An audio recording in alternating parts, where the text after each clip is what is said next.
नमस्ते सबैले नमस्ते भन्न चाहन्छु। म राजीव राई।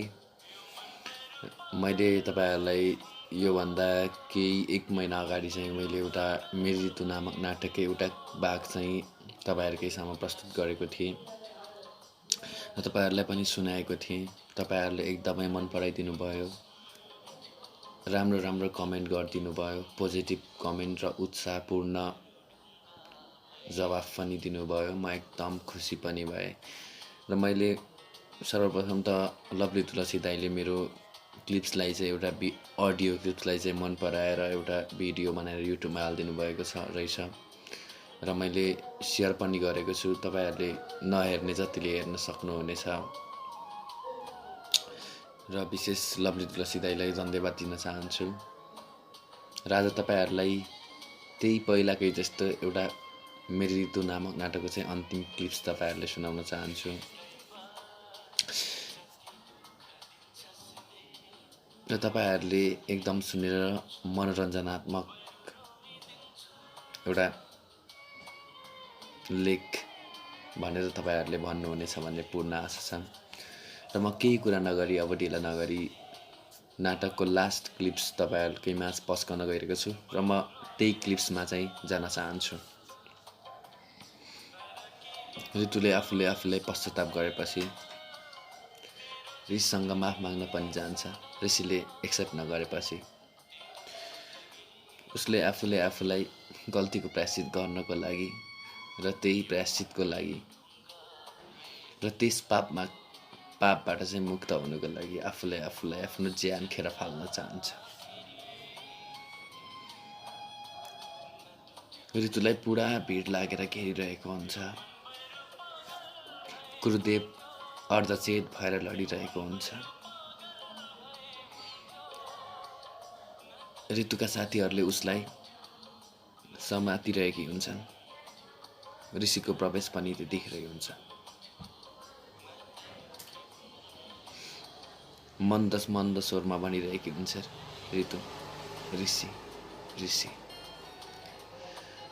अन्य मानिसहरू कस्तो बिजोग बनाएको। ऋषि मात्र भन्छ, माया प्रेममा कति साह्रो छक्क। यही बोली चाहिँ क्रमशः दोहोरिरहेको हुन्छ। यी सब सुनिसकेपछि ऋषिले भिड हटाउँदै ऋतुलाई अँगाल्दै भन्छ, भन्न लाग्दै ऋतु भन्छ, आइपुग्यो ऋषि, हस्पिटल हिँड्न जाऊ। बोक्न खोज्दै ऋषिको हात समातेर मन्द पाराले भन्छ, धेरै खुसी भए तिमी आयौ। धेरै ह्याप्पी, फुल ह्याप्पी, फुल ह्याप्पी। मलाई तिम्रो काखमा राख, गालामा हात मुसार्दै मेरो ऋषि भन्छ, रुइरहेर स्याक सुक्सु गर्दै।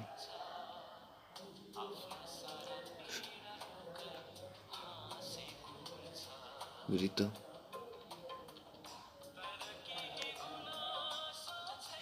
मलाई माया गर्छौ नि,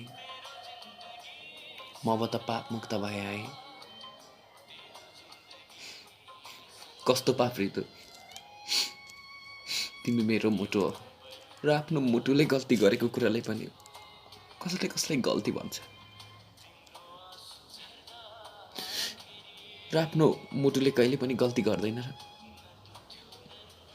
I love you to Rishi, I love you Ritu, I love you. मैले गर्दा तिमी आफ्नो जिन्दगी भरि पीडा बाहेक अरू केही पाएन भाइ।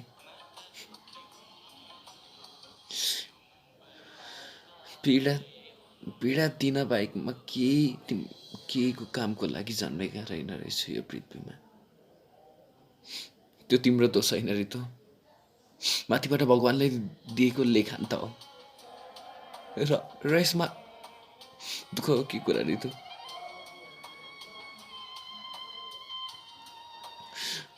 अब त मेरो लागि माया छ नि ऋषि। ऋतु, तिमीलाई मैले कहिले माया गरेको थिइनँ र? मैले जहिले नि तिमीलाई बाहेक केही सोचेका थिइनँ र यो सब तिमीलाई देखाउनको लागि गरेको नाटक थियो Ritu. Sorry, I'm very sorry. नाटक गर्दा गर्दै यति नाटक गरेछु कि जसको परिणाम के हुन्छ मलाई थाहा भएन। ऋषि, म मरे भने तिमी के गर्छौ? यो हुन सक्दैन। मरे भने के गर्छौ? म पनि मरिदिन्छु। तिमी बिना बाँच्नु मेरो लागि असम्भव छ। हुँदैन, एक्लै बाँच्न सक्दिनँ। आफ्नो मुटु नै गएपछि म बाँच्न कसरी? असम्भव। बाँच्नु पर्छ तिमी।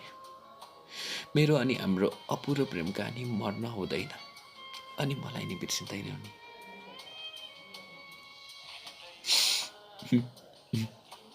हुन सक्दैन। कसम खाऊ, टाउकोमा हात राखेर। बिर्सिँदिन भनेर कसम खाऊ।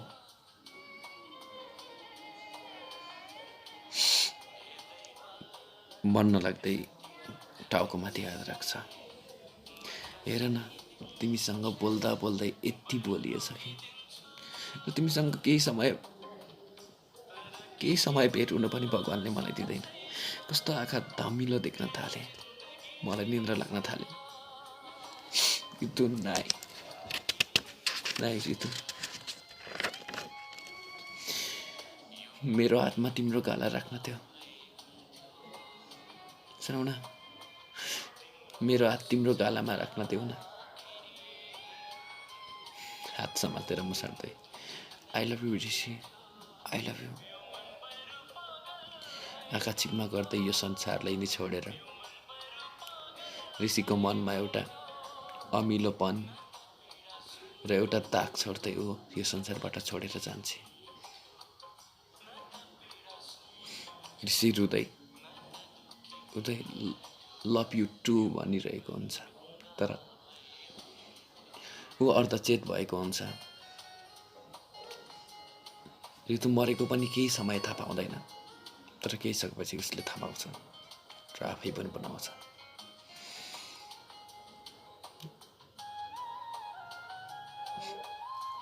खै के भन्नु यो माया भन्ने कुरा। तिमीसँग धेरै बस्न लेखेको थिएन कि यो त मेरै गल्ती थियो। बस्न नचाहेको होइन, तिमी मेरो यहाँ बसेकी थियौ।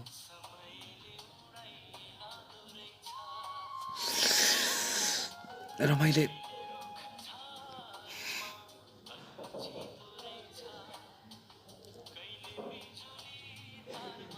अब त तिमी टाढा गयो। अब म कसरी बाँच्ने? यस्तै केही पागलपन कुराहरू भन्दै ऊ अर्धचेत भएर बसिरहन्छ। ऋतुको दाह संस्कार गर्नको लागि अन्य मान्छेहरूले ऋतुलाई दाह संस्कार गर्न लान्छ। यसरी नै ऋषि केही वर्ष यसरी नै पागल जस्तो बौतरिरहन्छ। पर्दा बन्द सकिन्छ। राइटर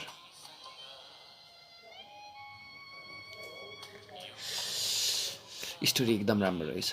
मेरो मन छोयो, मेरो मात्र होइन, सारा श्रोताहरूको मन छुनेछ। मलाई आशा छ ऋषि जति माया गर्नु थियो गरिसके उसलाई। अब माया कस्तो हुन्छ मलाई थाहा छैन। यो स्टोरीको टाइटल के राख्ने विचार गर्नुभएको छ ऋषि? तपाईँ नै भन्नुहोस्। ऋषि, मेरी ऋतु, म मरेर गए पनि यो अपुरो हाम्रो कहानी कहिले पनि मर्ने छैन, सधैँ बाँचिरहन्छ। मेरी ऋतु अनि हाम्रो असली कहानी। पर्दा बन्द हुन्छ। मेरी ऋतु नामक नाटक चाहिँ सकिन्छ, जुन राइटरको भूमिका चाहिँ एउटा राइटरै म नै हुन्छु सायद। त्यही राइटरले चाहिँ जुन मेरी ऋतु नामक नाटक चाहिँ प्रकाशन हुन्छ, सम्पादन हुन्छ, सबले मन पराइदिनुहुन्छ र ऋतुको आत्माले चाहिँ शान्ति पाउँछ भन्ने उसलाई आशा जाग्दछ। यतिकैमा पर्दा बन्द र समाप्त पनि हुन्छ। न तपाईँहरूलाई कस्तो लाग्यो यो नाटक? तपाईँहरूले सुनिसक्नु भएको छ। मलाई आशा छ तपाईँहरूले एकदम पोजिटिभ र सकारात्मक कमेन्टहरू चाहिँ तल दिनुहुन्छ भन्ने पूर्ण आशा छ।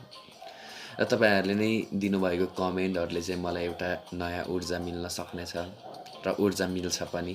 एकदम खुसी लाग्छ। तपाईँहरूको साथ र मायाले गर्दा नै म यहाँसम्म छु। र तपाईँहरूले के कस्तो लाग्यो तल कमेन्ट बक्समा लेखेर दिनुहुन्छ भन्ने